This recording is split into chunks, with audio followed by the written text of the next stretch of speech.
Pria ini melakukan penembakan membabi buta di sebuah bioskop di kota Aurora, Colorado. Kasus ini terjadi pada bulan Juli tahun 2012 yang menewaskan 12 orang dan puluhan orang lainnya luka-luka. Pelakunya adalah seorang pria berusia 25 tahun bernama James Holmes yang terlahir dari keluarga terhormat dan juga terpelajar. Selain itu, setelah penangkapannya diketahui bahwa James Holmes tidak pernah memiliki catatan kriminal sebelumnya. Kalian juga bisa dengerin cerita ini di Spotify, Noise, dan YouTube. Kehidupan awal. James Egan Holmes terlahir dari keluarga yang baik dan terpelajar pada tanggal 13 Desember tahun 1987 di San Diego, California. Ayahnya adalah seorang ahli matematika dan ilmuwan dengan gelar dari Universitas Stanford, UCLA, dan UC Berkeley. Sedangkan ibunya diketahui adalah seorang perawat berlisensi. James adalah anak sulung dari dua bersaudara yang memiliki saudara perempuan. Mereka dibesarkan di Oak Hills, yaitu sebuah komunitas di Monterey County, dekat dengan kota Castroville di California. Ketika berusia 11 tahun, James dikatakan sering melihat hantu dan bayangan yang membuatnya menderita kesehatan mental dan bahkan berusaha untuk bunuh diri. Kemudian setahun setelahnya, keluarganya memutuskan untuk pindah kembali ke kota kelahirannya di San Diego, di mana dia dikabarkan mulai menurun secara sosial. Dia menjadi anak yang pendiam, sedikit bergaul, dan sangat berbeda dari sifatnya yang sebelumnya. Pada tahun 2006, James lulus dari SMA Westview dan memulai pekerjaan magangnya di Salk Institute for Biological Studies, di mana dia diminta menulis kode komputer untuk eksperimen. Namun, James tidak dapat bekerja dengan baik selama magang dan digambarkan oleh atasannya sebagai orang yang keras kepala yang tidak komunikatif. Kemudian, James melanjutkan pendidikan kuliahnya di University of California Riverside, di mana dia dikenal sebagai mahasiswa yang pintar dan juga aktif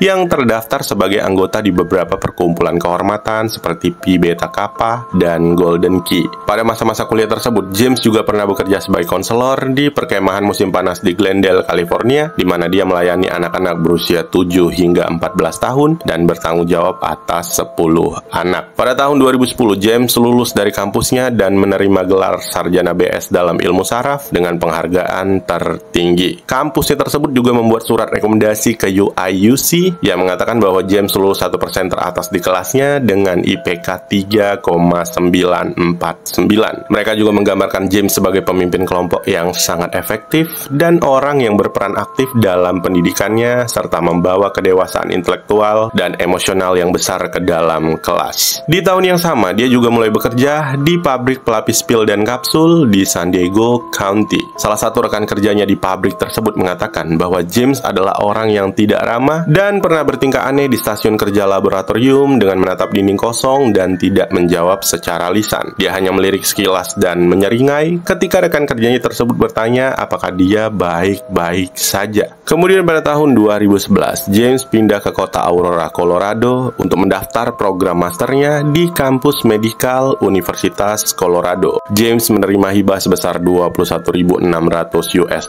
dari National Institute of Health dan tunjangan sebesar $5.000 dari University of Colorado, Denver. Di tahun ini juga James mulai berkencan dengan teman sekelasnya bernama Gary Data, namun hubungan mereka hanya berlangsung selama 2 bulan. Menurut pengakuan Gary, selama mereka berpacaran, James suka melakukan lelucon datar dan garing, serta bahkan pernah menyatakan keinginannya untuk membunuh orang. Meskipun Gary menganggap itu hanya sebuah lelucon, dia tetap menyarankan James untuk meminta bantuan ke psikolog. Beberapa bulan setelah putus dengan pacarnya di awal tahun 2012, James mulai menemui seorang psikiater di klinik kampusnya bernama Lynn Fenton. Dia meminta bantuan kepada dokter tersebut untuk kondisi mentalnya dan mengatakan telah melihat bayangan serta percikan di sudut matanya yang akan saling bertarung dengan senjata api dan senjata lainnya. Karena kesehatan mentalnya yang memburuk, prestasi akademik James juga mulai menurun. Dia bahkan mendapatkan nilai yang sangat buruk dalam ujian komprehensif dan gagal dalam ujian lisan kunci pada bulan Juni tahun 2012.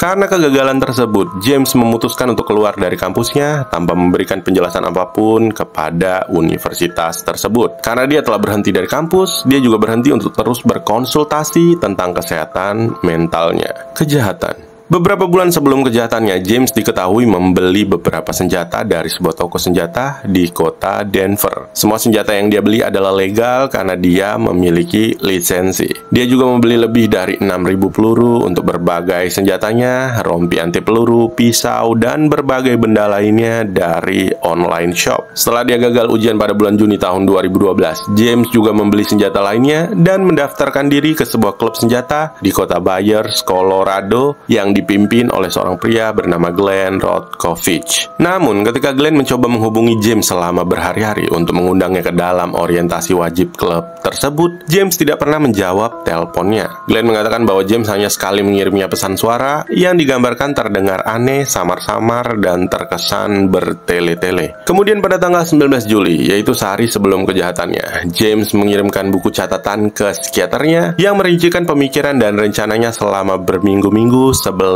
penembakan. Namun sayangnya, buku catatan itu ditemukan dalam paket yang tidak terkirim di ruang surat di kampus kedokteran Colorado. Hingga pada tanggal 20 Juli tahun 2012, yaitu keesokan harinya, James menuju ke sebuah bioskop di kota Aurora, Colorado, di mana sebuah film sequel Batman berjudul The Dark Knight Rises sedang ditayangkan. Dia masuk ke ruangan bioskop dan mulai menonton film sebentar, sampai dia memutuskan untuk keluar dari ruangan tersebut dan mencoba menghubungi layanan krisis kesehatan mental tempat dia biasa berkonsultasi. Dia berharap ada seorang konselor yang akan menjawab telepon darinya dan membujuknya untuk tidak melakukan kejahatan yang telah direncanakannya. Namun sayangnya, pada saat itu adalah tengah malam dan tidak ada satu orang pun yang menjawab telepon darinya, sehingga dia menyimpulkan bahwa kejahatan yang telah dia rencanakan memang harus dilakukan pada saat itu juga. James kemudian kembali ke mobilnya di mana dia mengambil semua peralatan persenjataannya dan mengenakan pakaian anti peluru juga masker gas. Selanjutnya dia menyelinap masuk ke ruang bioskop tersebut, melemparkan beberapa bom asap dan mulai menembaki para penonton secara brutal. Sekitar 12 orang tewas di tempat dan 70 orang lainnya menderita luka-luka. Setelah melakukan aksinya, James pergi menuju mobilnya, namun pada saat itu polisi telah menerima laporan bahwa telah terjadi pembantaian massal di bioskop tersebut yang membuatnya ditangkap dengan cepat ketika sedang berdiri di sebelah mobilnya. Dari penangkapan tersebut, polisi menemukan beberapa senjata di dalam mobil James dan juga di tempat kejadian perkara. Ketika ditangkap, James mengakui semua identitasnya seperti nama, tempat tinggal, dan mengaku bekerja sebagai buruh. Selain itu, dia juga mengatakan kepada polisi bahwa dia telah memasang jebakan bom di dalam apartemennya yang kemudian dikonfirmasi kebenarannya oleh petugas polisi. Hukuman.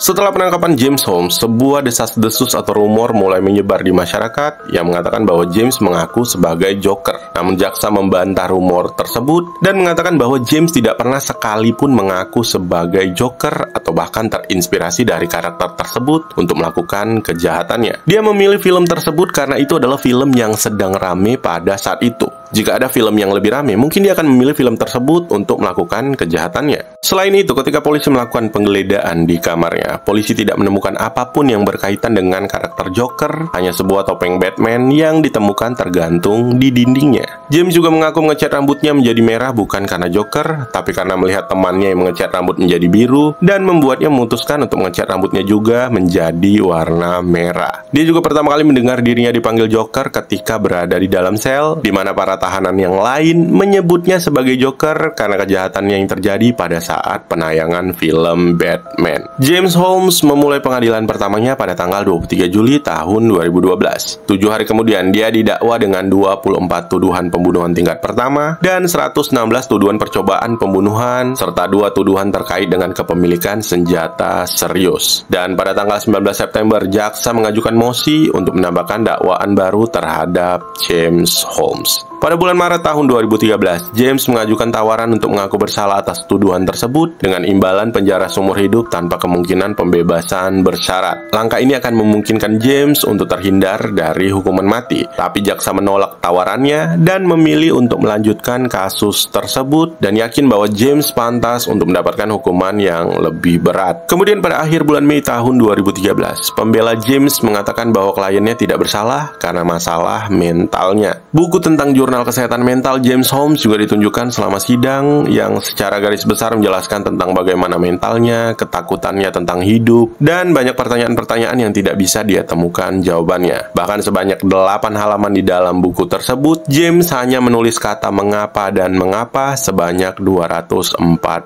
kali. Selain itu, buku catatan tersebut juga berlanjut dengan rencana Holmes untuk membunuh, menampilkan diagram, daftar pro dan kontra, dan pengamatan lainnya. Dia juga menulis tentang bagaimana dia memilih pembunuhan massal daripada metode lain seperti bom atau pembunuhan berantai. James Holmes juga mendiagnosis dirinya dalam beberapa penyakit mental seperti mania disporik, autisme, ADHD, skizofrenia, gangguan kecemasan umum, dan sindrom kaki gelisah, serta mengaku berencana melakukan pembunuhan sejak 10 tahun yang lalu sebelum kejadian dan mengatakan bahwa pembunuhan massal di bioskop sebagai pelarian terakhirnya. Namun jaksa mengatakan bahwa James Holmes adalah sosok yang pintar dan menafsirkan catatan di dalam buku tersebut sebagai seorang pria muda yang merasa marah dan putus asa karena putus dengan pacarnya, gagal dalam studi pasca sarjananya, dan kehilangan tujuannya. Dia mencoba melakukan pembunuhan massal di bioskop untuk membuat dirinya merasa lebih baik dan meningkatkan harga dirinya. Jaksa juga mengatakan bahwa James mengaku tidak berniat membunuh anak-anak dan sengaja memilih jam tengah malam untuk melakukan kejahatannya karena berpikir pada jam segitu tidak akan ada anak-anak yang menonton di bioskop. Pada tanggal 7 Agustus tahun 2015, James dijatuhi hukuman penjara seumur hidup tanpa kemungkinan pembebasan bersyarat setelah juri gagal menyepakati hukuman mati dengan suara bulat. Seorang juri menentang hukuman mati James karena masalah kesehatan mentalnya, dan sementara 2 juri lainnya tidak yakin dengan keputusan mereka. Dan pada tanggal 26 Agustus, secara resmi James Holmes divonis dengan 12 hukuman seumur hidup berturut-turut tanpa kemungkinan pembebasan bersyarat atas tuduhan pembunuhan dan tambahan 3.318 tahun untuk tuduhan percobaan pembunuhan dan kepemilikan bahan peledak. Hakim juga menyatakan bahwa hukuman tersebut sebagai niat pengadilan, bahwa terdakwa tidak akan pernah bisa menginjakkan kakinya lagi di masyarakat luas, dan menambahkan bahwa terdakwa tidak pantas mendapatkan simpati. Selain itu, hakim juga memerintahkan James Holmes untuk membayar ganti rugi sebesar $955.000 kepada para korban.